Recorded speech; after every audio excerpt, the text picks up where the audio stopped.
ओम शांति। प्रातः मुरली। ओम शांति। बाप दादा 21/6/2024। मीठे बच्चे, देवता बनने के पहले तुम्हें ब्राह्मण जरूर बनना है। ब्रह्मा मुख संतान ही सच्चे ब्राह्मण हैं, जो राजयोग की पढ़ाई से देवता बनते हैं। प्रश्न है, सभी सत्संगों से तुम्हारा ये सत्संग किस बात में निराला है? उत्तर है, दूसरे सत्संगों में कोई भी एम ऑब्जेक्ट नहीं होती है और ही धन दौलत आदि सब कुछ गवाकर भटकते रहते हैं। इस सत्संग में तुम भटकते नहीं हो। ये सत्संग के साथ साथ स्कूल भी है। स्कूल में पढ़ना होता है, भटकना नहीं। पढ़ाई माना कमाई। जितना तुम पढ़कर धारण करते हो और कराते हो उतनी कमाई है। इस सत्संग में आना माना फ़ायदा ही फ़ायदा। ओम शांति। रूहानी बाप बैठ रूहानी बच्चों को समझाते हैं कि रूहानी बच्चे ही इन कानों के द्वारा सुनते हैं। बेहद का बाप बच्चों को कहते हैं कि अपने को आत्मा समझो। ये घड़ी घड़ी सुनने से बुद्धि भटकना बंद कर स्थिर हो जाएगी। अपने को आत्मा समझ बैठ जाएंगे। बच्चे समझते हैं कि यहाँ हम आए हैं देवता बनने। हम अडॉप्टेड बच्चे हैं। हम ब्राह्मण पढ़ते हैं। क्या पढ़ते हैं?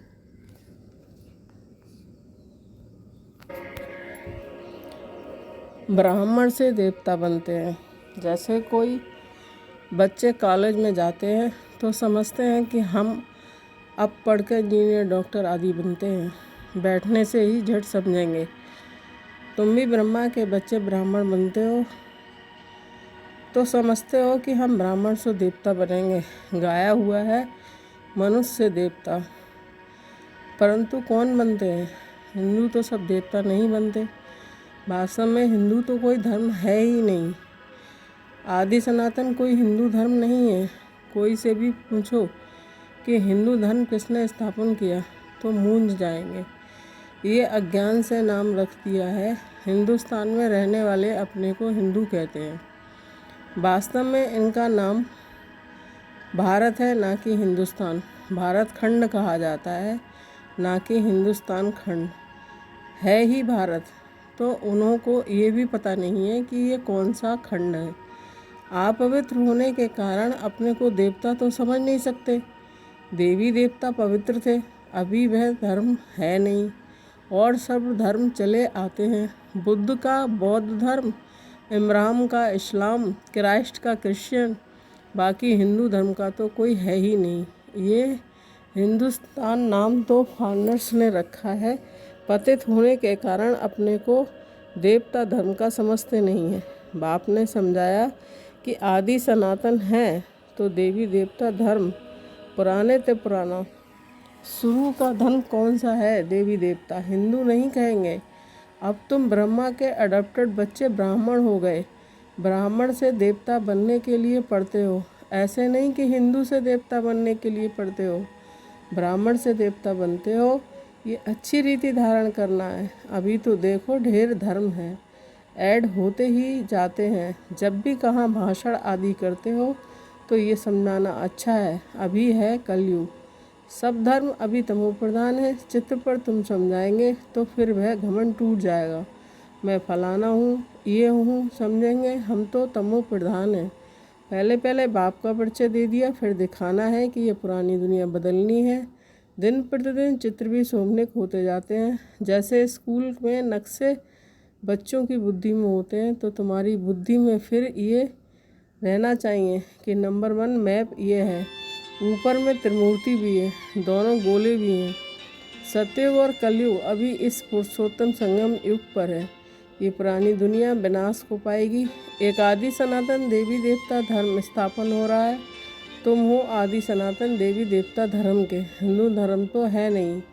जैसे सन्यासियों ने ब्रह्मा रहने के स्थान को ईश्वर समझ लिया है, वैसे हिंदुस्तान में रहने वालों ने हिंदू धर्म समझ लिया है। उनका भी फ़र्क है, तुम्हारा भी फ़र्क है। देवी देवता नाम तो बहुत ऊंचे कहते हैं कि ये तो जैसे देवता हैं, इसमें अच्छे गुण होते हैं, तो ऐसे कहते हैं इसमें देवताई गुण हैं। तुम समझते हो ये राधे कृष्ण ही स्वयंवर के बाद लक्ष्मी नारायण बनते हैं। उनको विष्णु कहा जाता है। चित्र सबके हैं। परंतु कोई जानता नहीं है। तुम बच्चों को अब आप बैठ समझाते हो, बाप बैठ समझाते हैं कि बाप को ही सब याद करते हैं। ऐसा कोई मनुष्य नहीं होगा कि जिसके मुख में भगवान ना हो। अब भगवान को कहा जाता है निराकार। निराकार का भी अर्थ नहीं समझते हैं। अभी तुम सब कुछ जान जाते हो, पत्थर बुद्धि से पारस बुद्धि बन जाते हो। ये नॉलेज भारतवासियों के लिए ही है, ना कि और धर्म वालों के लिए। बाकी ये समझा सकते हो कि इतनी वृद्धि कैसे होती है और खंड आते गए हैं। वहाँ तो भारत खंड के सिवाय बाकी कोई खंड नहीं रहेगा। अभी वह एक धर्म नहीं है, बाकी सब खड़े हैं। बनेन ट्री का मिसाल एक्यूरेट है। आदि सनातन देवी देवता धर्म का फाउंडेशन है नहीं, बाकी सारा झाड़ खड़ा है। तो कहेंगे आदि सनातन देवी देवता धर्म था, ना कि हिंदू धर्म। तुम अभी ब्राह्मण बने हो तो देवता बनने के पहले ब्राह्मण जरूर बनना पड़े। शूद्र वर्ण और ब्राह्मण वर्ण कहा जाता है, शूद्र डायनेस्टी नहीं कहेंगे। राजाएं रानियां हैं, पहले देवी देवता महाराजा महारानी थे। यहाँ हिंदू महाराजा महारानी भारत तो एक ही है, फिर वह अलग अलग कैसे हो गए? उन्हों का नाम निशान ही गुम कर दिया है। सिर्फ चित्र है, नंबर 1 है सूर्यवंशी। अभी तुम आए हो सूर्यवंशी बनने के लिए। ये राजयोग है ना, तुम्हारी बुद्धि में है कि हम ये लक्ष्मी नारायण बनेंगे, दिल में खुशी रहती है। बाबा हमको पढ़ाते हैं महाराजा महारानी बनाने। सत्यनारायण की सच्ची सच्ची कथा यह है कि आगे जन्म जन्मांतर तुम सत्यनारायण की कथा सुनते हो, परंतु वह कोई सच्ची कथाएं नहीं है। भक्ति मार्ग में कभी मनुष्य देवता बन नहीं सकते, मुक्ति जीवन मुक्ति को पा नहीं सकते। सभी मनुष्य मुक्ति जीवन मुक्ति पाते जरूर हैं, अभी सब बंधन में हैं। ऊपर से आज भी आत्मा आएगी तो जीवन मुक्ति में आएगी ना, कि जीवन बंध में। आधा समय जीवन मुक्ति, आधा समय जीवन बंध में जाएंगे। ये खेल बना हुआ है, इस बेहद के खेल के हम सभी एक्टर्स हैं। हम आत्माएं यहाँ के निवासी नहीं हैं। जैसे कैसे आते हैं, ये सब बातें समझाई जाती हैं। कई जन्म आत्माएं यहाँ ही पुनर्जन्म लेती हैं। तुम बच्चों को शुरू से लेकर अंत तक सारे वर्ल्ड की हिस्ट्री जायोग्राफी बुद्धि में है। वेद का बाप ऊपर बैठ क्या करते हैं, कुछ नहीं जानते, इसलिए उन्हों को कहा जाता है तुच्छ बुद्धि। तुम भी तुच्छ बुद्धि थे, अब बाप ने तुमको रचयिता और रचना के आदि मध्य अंत का राज समझाया है। तुम सब साधारण सब कुछ जानते हो।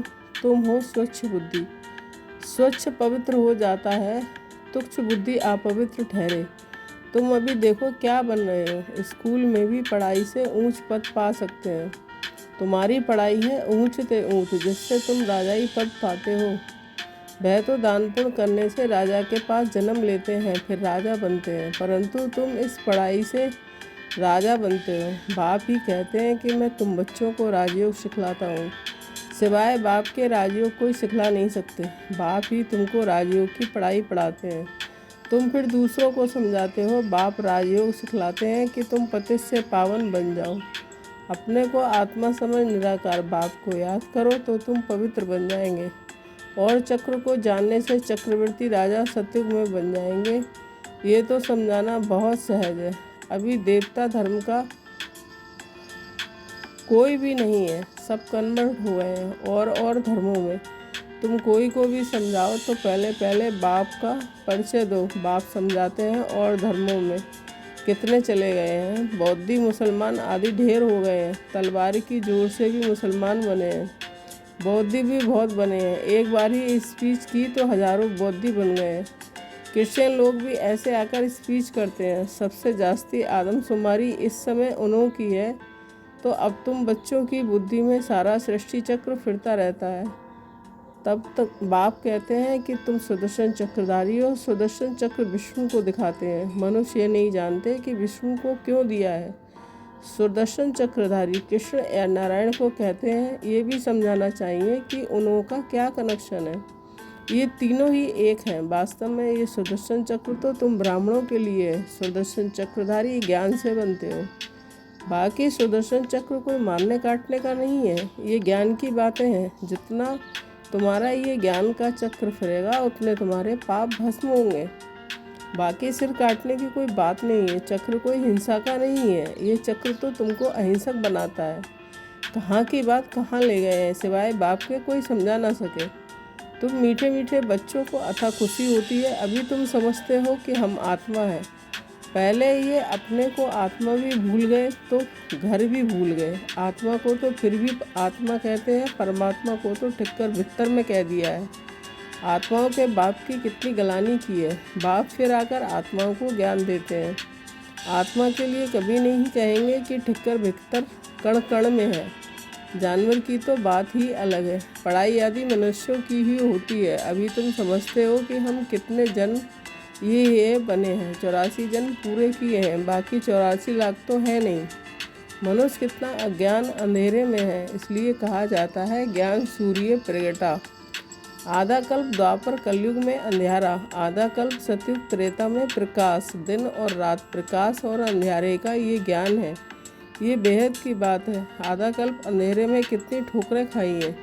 बहुत भटकना होता है। स्कूल में जो पढ़ते हैं उनको भटकना नहीं कहा जाता है। सत्संगों में मनुष्य कितना भटकते हैं। आमदनी कुछ भी नहीं होती है और ही घाटा, इसलिए इसको भटकना कहा जाता है। भटकते भटकते धन दौलत आदि सब गवाए कंगाल बन पड़े हैं। अब इस पढ़ाई में जो जितना जितना अच्छी तरह धारण करेंगे और कराएंगे, फ़ायदा ही फ़ायदा है। ब्राह्मण बन गया तो फ़ायदा ही फ़ायदा है। तुम जानते हो हम ब्राह्मण ही स्वर्गवासी बनते हैं। स्वर्गवासी तो सब बनेंगे, परंतु तुम उनमें ऊंच पद पाने का पुरुषार्थ करते हो। अभी तुम सबकी वानप्रस्थ अवस्था है। तुम खुद कहते हो कि बाबा हमको वानप्रस्थ या पवित्र दुनिया में ले जाओ। वह है आत्माओं की दुनिया, निराकारी दुनिया। कितनी छोटी है। यहाँ तो घूमने फिरने के लिए कितनी बड़ी ज़मीन है। वहाँ ये बात नहीं, शरीर नहीं, पार्ट नहीं, स्टार मिसल आत्माएं खड़ी हैं। ये कुदरत है ना, सूर्य चांद सितारों जैसे खड़े हैं। आत्माएं भी ब्रह्मा तत्व में अपने आधार पर नेचुरल खड़ी हैं। अच्छा, मीठे मीठे शकीले बच्चों के प्रति माता पिता बाप दादा का याद प्यार, गुड मॉर्निंग, नमस्ते नमस्ते। रूहानी बाप की रूहानी बच्चों को नमस्ते। हम रूहानी बच्चों की रूहानी माता पिता बाप दादा को याद प्यार, गुड मॉर्निंग, नमस्ते नमस्ते। शुक्रिया बाबा, शुक्रिया। धारणा के लिए मुख्य सार, ज्ञान का सिमरण कर सुदर्शन चक्रधारी बनना है। सुदर्शन चक्र फहराते पापों को काटना है। डबल अहिंसक बनना है। सेकंड, अपनी बुद्धि को स्वच्छ पवित्र बनाकर राजयोग की पढ़ाई पढ़नी है और ऊंच पद पाना है। दिल में सदा यही खुशी रहे कि हम सत्यनारायण की सच्ची सच्ची कथा सुनकर मनुष्यों से देवता बनते हैं। वरदान, मन बुद्धि को आर्डर प्रमाण विधि पूर्वक कार्य में लगाने वाले निरंतर योगी भव। स्पष्टीकरण, निरंतर योगी अर्थात स्वराज अधिकारी बनने का विशेष साधन मन और बुद्धि है। मंत्र ही मन मना भव का है। योग को बुद्धि योग कहते हैं। तो अगर ये विशेष आधार स्तंभ अपने अधिकार में है अर्थात आर्डर प्रमाण विधि पूर्वक कार्य करते हैं, तो संकल्प जब करना चाहो जैसा संकल्प कर सको, जहाँ बुद्धि को लगाना चाहो वहाँ लगा सको। बुद्धि आप राजा को भटकाए नहीं। विधि पूर्वक कार्य करे तब कहेंगे निरंतर योगी। स्लोगन, मास्टर विश्व शिक्षक बनो, समय को शिक्षक नहीं बनाओ। ओम शांति। शुक्रिया बाबा, शुक्रिया।